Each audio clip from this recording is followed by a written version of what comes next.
How do you become a web app full stack developer? In this session, I'll talk on how to work with Django React.js and the Django REST API framework in collaboration to create an amazing and a good interactive web application.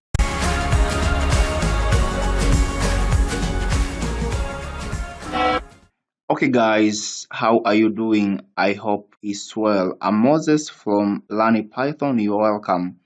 I do apologize for the bad quality of voice because my microphone has some trouble, but I hope to fix it soon. I'm pretty sure that I'm talking with Python developer. Then what will make you to become a full stack web developer?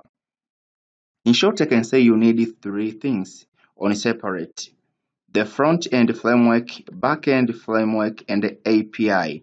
For example, React.js, Django, and the Django REST API framework, and how this works.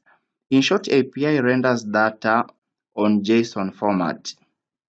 The front-end fetch data and send the request, while back-end receive request and respond to the request.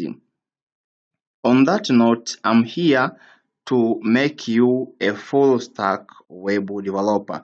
Therefore, from now, I'll be teaching about the Django React.js and the Django REST API framework and doing different projects based on these three. I hope now you know what it takes for you to become a full stack web developer. Then get prepared for React.js course and tutorials and the Django REST API framework. I cannot talk too much about Django because I have a lot of tutorials on my channel teaching on Django. So get prepared on on React.js and Django REST API framework. Thanks. This sum up the end of this session. I hope to see you in the next session, but not forget to like, put comment, share, and subscribe so as you can be updated as soon as we upload a new video. Thanks. Goodbye.